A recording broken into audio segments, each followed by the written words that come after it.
มื้ออื่นบ่ขึ้นเดือนน่ะโดยโอ้ว่าถามเบิ่งญาติว่าอันเลื่อนอีกหั่นนะก็ได้เลื่อนมื้ออื่นนี่เนาะวันจันทร์พี่น้องเอ้ยแล้วถือว่าแจ้งบอก FC เลยพี่น้องเนาะบางเทื่อบางทีบางคนเพิ่นยังบ่ฮู้หั่นนะพี่น้องเอ้ยก็คือ4 ดอกฮะ4 ดอก4 ดอกบ่บัดนี้โอ้ตัวนี้ก็เพิ่นใส่ให้เปลี่ยนให้อีกเนาะเพิ่นใส่ตัวนี้ดอกนึงพี่น้องเอ้ยที่แรกเพิ่นบ่ได้ใส่อยู่นี่เพิ่นก็อยู่ใส่อีกบัดนี้โอ้อยู่นี่อีกดอกนึงตัวนี้นี่ใส่ดอกสั้นตัวนั้นดอกยาวแล้วก็ในห้องเนาะเด้กระดานไฟตัวเก่าเพิ่นก็ย้ายมาใส่พี่เบิ่งทรงเนาะนี่พี่น้อง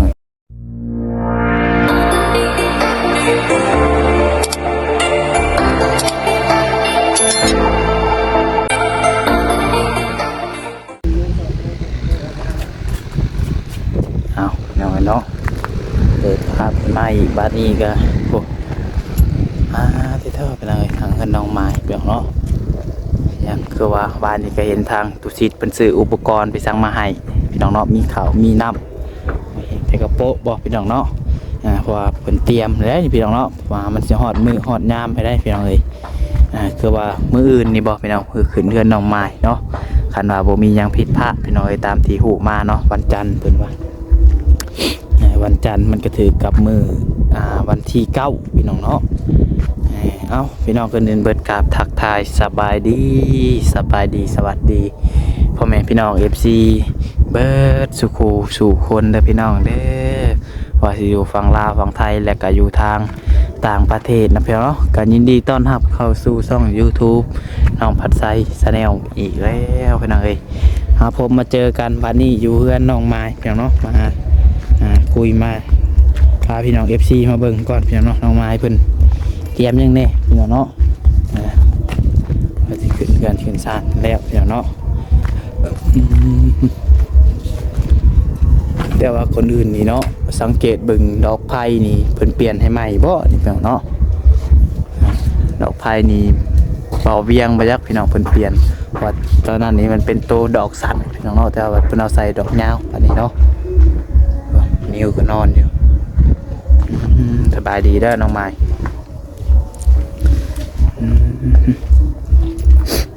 อันนั้นไม่บ่โดยออกมาแต่เช้าบ่มื้อนี้โดยออกมาแต่เช้ามื้ออื่นบ่ขึ้นเดือนน่ะโดยโอ้ว่าถามเบิ่งญาติว่าอันเลื่อนอีกหั่นนะก็ได้เลื่อนมื้ออื่นนี่เนาะวันจันทร์พี่น้องเอ้ยแล้วถือว่าแจ้งบอก FC เลยพี่น้องเนาะบางเทื่อบางทีบางคนเพิ่นยังบ่ฮู้หั่นนะพี่น้องเอ้ยก็คือมื้ออื่นนี่เป็นมื้อขึ้นเรือนน้องไม้เนาะ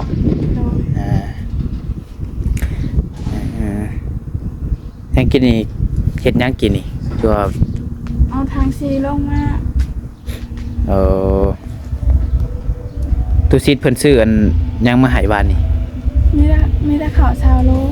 มีแต่ข้าวมีอันมียังได้จะขึ้นเรือนนี่เพิ่นเตรียมยังแน่แล้วบ่จะเตรียมยังแน่ยังบ่ได้เตรียมยังโดยเอาสิขึ้นแนวได้ซะ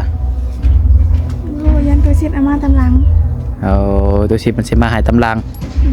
เพิ่นบอกอยู่ว่ามื้อนี้เพิ่นสิมาอยู่บ่ได้บอก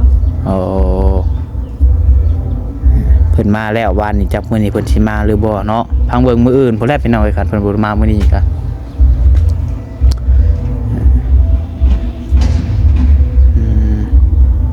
อยู่ทางเฮือนมียังแน่ซะอยู่ทางเฮือนมีถ้วยบวงกับพรมกับสาด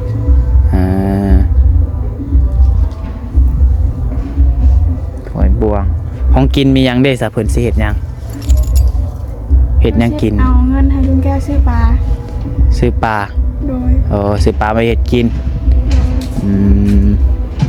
สำหรับบ่ได้เฮ็ดใหญ่บ่เฮ็ดพรแบบว่าเป็นพิธีซื่อเนาะ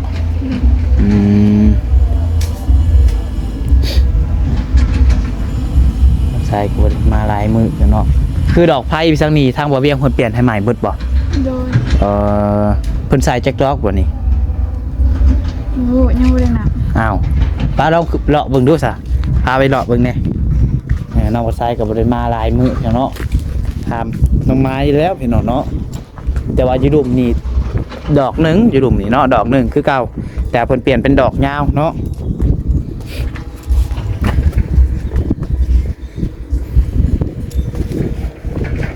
ทางเชิงเป็นชายจักดอก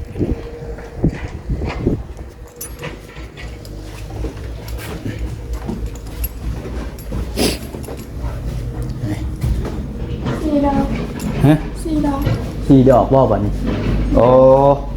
ตัวนี้ก็เพิ่นใส่ให้เปลี่ยนให้อีกเนาะมาใส่ตัวนี้ดอกหนึงพี่น้องเอ้ยที่แรกเพิ่นบ่ได้ใส่อยู่นี่เพิ่นก็อยู่ใส่อีกบัดนี้โอ้อยู่นี่อีกดอกหนึงตัวนี้นี่ใส่ดอกสั้นตัวนั้นดอกยาวแล้วก็ในห้องเนาะเด้กระดานไฟตัวเก่าเพิ่นก็ย้ายมาใส่พี่เบิ่งทรงเนาะนี่พี่น้อยมุงคักเพิ่นยังบาดนี้เนาะบ้านนี้เพิ่นซื้อมาให้มีแต่พวกนี้บ่ มีแต่ข้าวแล้วที่ อันนี้ของไผซะ มาแต่เฮือน มาแต่เฮือน โอ้ผมชื่อให้แต่เฮิงพุ่น ซื้อให้ตั้งแต่ก่อน โดย กระสอบยังอ่ะนะ ถ้วยบวง ถ้วย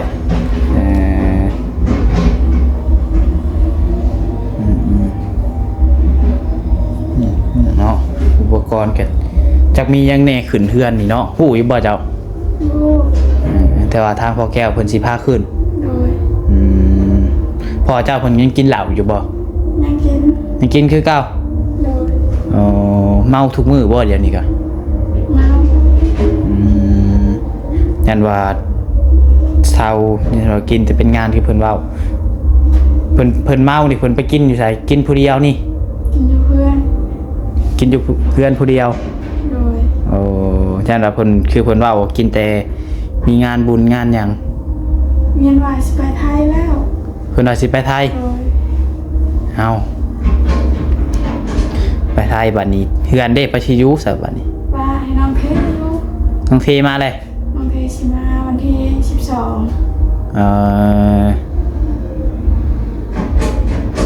น้องเทมันสิมาเลยให้พ่อไปบัดนี้ โดย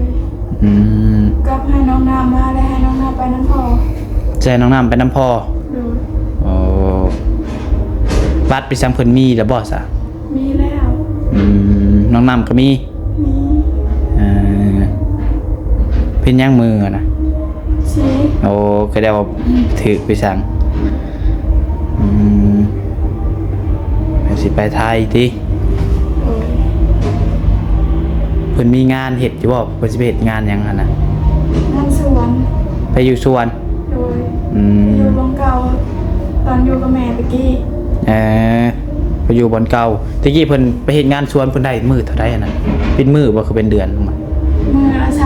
350 โอ้มื้อละ300 โดย 350 ยามเก็บมังไม้อะไรเก็บมังเพิ่นว่าสิไปเก็บมังไม้แล้วมา คันว่าเป็นมื้อละ300ก็เดือนหนึ่งก็30,000บ่ได้เนาะแม่นบ่พี่น้องมื้อละ300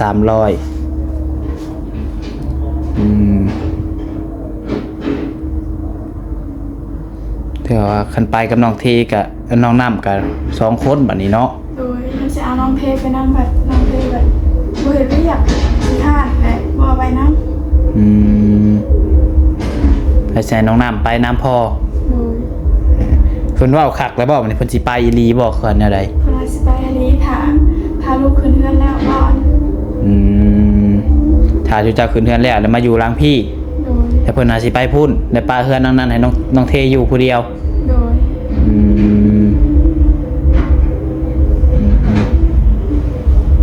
น้องไม้ก็อยู่กับลูกกับมันน้องหินแล้วเดี๋ยวนี้ก็เนาะ โดย อีกแต่ปอกตะปูใช่เก็บไว้โลดเพิ่นแลกเลยล่ะว่าเพิ่นสิแลกเลยแหละเบิ่งชง ทีสมุทรสุธาแล้วก็เลยอย่างเนาะปัดเมียนน้ำหน่อยมืออื่นมาเวียกลายได้มืออื่นเผื่อหน่อยพดแลนพูดแลนพี่พดหน่อยเราก็ได้เพียงเนาะ เช้านี้หวดมา อืม ตัวพอซาน ฮะ หวดพอซาน มันซานเองบ่หัวนี่ ม้วยอยู่ในหัว อันนี้นี่ เดี๋ยว คันเราเห็ดกับเห็ดเป็นอยูเนาะใช่หรือว่าตัวนี้ ใส่แต่ก้นนะ เป็นถ้วยบวงกับเพิ่นซื้อไฮตะกี้บ่คือว่าตัวเก่า ที่ตัวที่ชื่อให้ ศาสตร์กระซองพื้นเนาะมาเบิ่งห้องนี้ดูป่ะเนาะห้องนี้มียังมีแต่เสื้อบ่ ไม่เชื่อ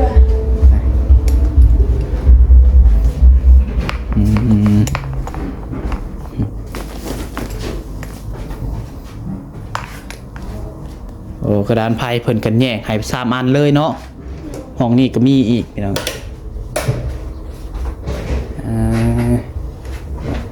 เพิ่นใส่อันนี้ให้คักแน่พี่น้องเนาะมีทางงบบ่าวเวียงและเบิ่งทรงตัวนี้เนาะ โด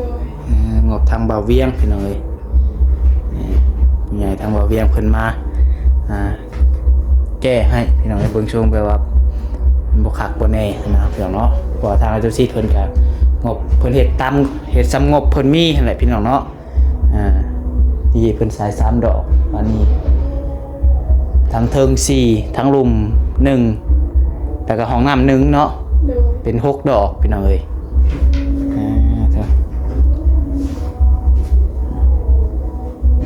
น้องไม้สินอนห้องนี้บ่มันนอน โดย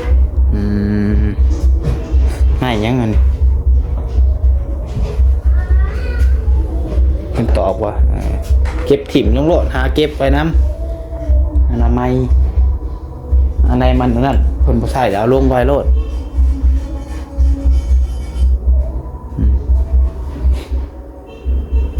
เพื่อนของเรามันก็สกีมันก็สิติดกันอยู่ปันนี้มันก็ห่างออกอย่างเนาะเพราะไม้มันแตกบางอันเนาะไม้ดิบได้ไปน้องเพราะว่าเฮือนไม้นี่เพิ่นเห็นแบบกระทันแล้วมันสิเป็นแบบนี้พี่น้องเนาะส่วนลายนี่คะแนนว่าเพิ่นเสร็จเฮือนไม้นี่เพิ่นสิซื้อไม้ไว้ก่อนได้พี่น้องเป็นปีบางคนก็เนาะซื้อไว้เป็นปีเป็น2ปีเพิ่นจังสิได้มาเฮ็ดมาสร้างเฮือนพี่น้องเนาะคะแนนว่าเฮ็ดแบบกระทันหันนี่มันก็สิเป็นแบบนี้แหละพี่น้องเนาะคือเห็นมันไม้มันดิบแล้วบัดนี้มันตายนะพี่น้องเนาะผู้เฮ็ดเกี่ยวกับมันนี่ก็คือสิฮู้ดีสิดอกพี่น้องเอ้ยปะลุมๆบ่บัดนี้มอบไฟก่อนคักแล้วบัดนี้เนาะกระดานไฟก็ใส่ให้ตัวดีเลยพี่น้องเอ้ยมันยังอันนี้200,000ผู้ได้กระดานอยู่สิกะเนาะทางนอกก็ชมทุกดอกพี่น้องเนาะแจ้งคักแล้วบัดนี้ตะกี้พอแก้วแล้วว่าขึ้นมากลางคืนเธอได้นี่จนบ่จะกล้าขึ้นมาแล้วอ่ะมันมืดจะมาอยู่บ่กลางคืน ไม่ได้ชุ่มมากกลางคืน เคยขึ้นมาอยู่บ่อะไรบ่ได้ขึ้นมาเลย โดย ปัดขึ้นเทือนนี่สิกล้าอยู่ขึ้นมาอยู่บ่ พอกลางคืนเจ็บท้องเจ็บหยังพดมีแต่เด็กน้อยซ้ำบ่กล้าลงเฮือนได้จังหน่อยเนาะ ให้พี่น้องลงมาลุมเหมือนเอาหยอกน้องไม้ จ่อยเราญาติเราบ่กล้ามาอยู่เพราะ ได้กับดอกนี่ดอกนั้น ดอกนี้นำโอ้ใส่อันนี้พร้อมได้พี่น้องเนาะลืมเพนตัวนี้นี่นะบ่คันใดก็ใส่อีกโธ่หุงคักปัญญังป่ะนี่พี่น้องเนาะลงมาลุ่มๆเพิ่นเจนอยู่เทิงฮอดเอ้าดอกลุ่มนี้ดอกเดียวนี่ก็หุงประทีปแล้วบัดนี้พี่น้องเอ้ยเพราะมันดอกยาวดอกใหญ่เนาะเหี่ยวขี้ดื้อไปนอนกลนก็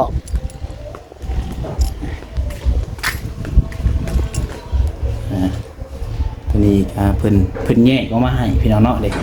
มีสวิตช์ปิดเปิดอยู่ทั้งรูมอีกอันนี้เนาะตะกี้เพิ่นสิต่อทั้งเทิง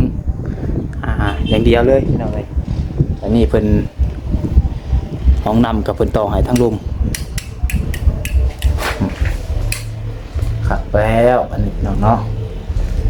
ยังเป็นพวกคุบัดนี้พี่น้องเนาะคุน้ำบ่แล้วก็หายแนวอยู่พี่น้องเนาะว่าคุของห้องน้ำนี่ก็ยังบ่ทันได้มีพี่น้องเนาะมีผู้รักผู้ใหญ่ใจดีทานใดนะพี่น้องเนาะแบบว่าจะซอยเรือสมทบซื้ออุปกรณ์นั่นนี่ให้น้องไม้พี่น้องเนาะเพราะว่าเพื่อนเพิ่นก็ยังขาดหลายอย่างไม่ได้พี่น้องไปเบิกทรงนี่ก็เนาะคือเทพื้นนี่ยังนี่กระทางตุสิทธิ์เพิ่นยังมีงบอยู่พี่น้องเนาะแต่ว่าเพิ่น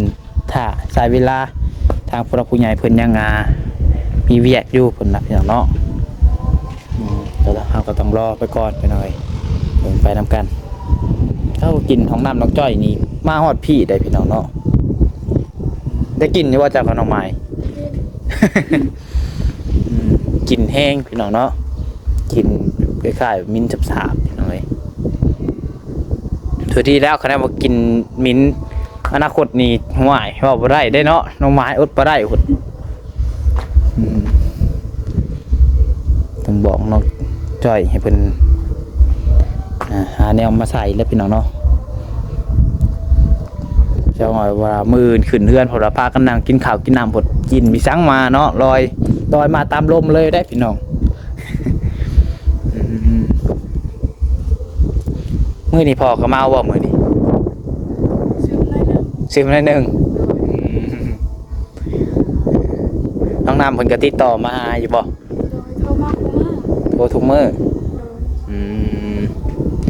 นี่แหละกันพันละเนาะมือได้เพิ่นสิมาเพิ่นบอกอยู่บ่เพิ่นยังไม่ได้บอกเมโทรมาลิดมายังนำ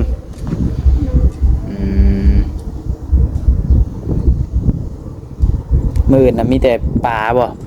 เพิ่นเสร็จกินน่ะพันข้าวปุ้นพันข้าวปุ้น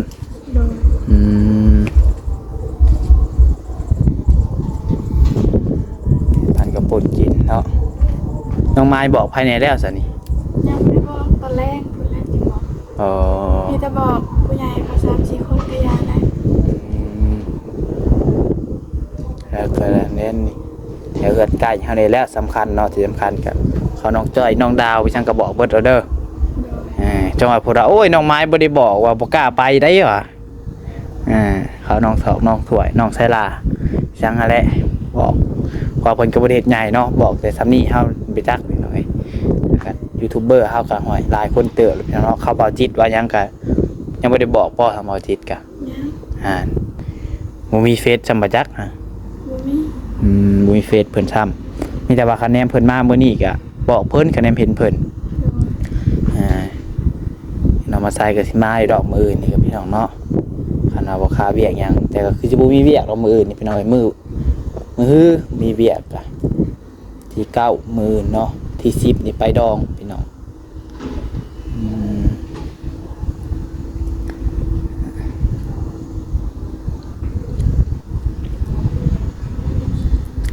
นำนี่กันอยู่มันตัวนี้แหละเนาะเพราะว่าได้อยู่ดอกได้น้องไม้ได้คือหมู่แบบเปิดนะโลดนี่ อยู่เพื่อนหาก็ใส่ได้บ่อยู่เพื่อนก็ใส่ได้ออกมาอยู่พี่ก็สิลำบากนิดนึงก็สิลำบากน้ำนี่แหละลำบากก็ โยมเอาพี่น้องก็บ่ถึงกันว่าลำบากมันได้ดอกพี่น้องแปลว่าก็ใครก็ไปตักเอาอยู่เนาะตักน้ำนองบางทีบางคนก็ไปอาบอยู่น้ำนองได้เนาะคือเพื่อนใกล้แถวนี้จะว่าเขาอาบไปน้ำนองเบิดไปจักแถวนี้แม่นบ่เขาบริมีหอดน้ำบางคนก็เป็นอะไรบริมีน้ำสางน้ำบาดาลครับแต่ว่ายังดีอยู่ยังหน่อยกันโยมเอากะบ่เมื่อยบันไดดอกเนาะซ้ำซ่าอันผู้รักผู้ใหญ่เพิ่นมองเห็นพี่น้องเอ้ยมองเห็นใดก็เท่าไรได้บ่เวียงเพิ่นซื้อแพงเติบบ่พี่น้องเอ้ยแต่เพิ่นเห็นคลิปนี้แล้วก็เพิ่นอยากซอยนะครับเนาะติดต่อมาหาได้พี่น้องเอ้ยมีแต่ว่าประมาณนี้พี่น้องสรุปแล้วนี่ มื้ออื่นนี่ขึ้นเฮือนเนาะ โดย แจ้งบอก FC นำกันเลยเด้อพี่น้องเด้อเนาะอย่าลืมมาข่าวมาอวยพรมาเป็นกำลังใจให้ทางน้องไม้เพิ่นนี่พี่น้องเนาะน้องปัจจัยก็สิจบคลิปแล้วพี่น้องบัดนี้เนาะมีแต่ว่าพาเบิ่งบรรยากาศงานมื้ออื่นเนาะ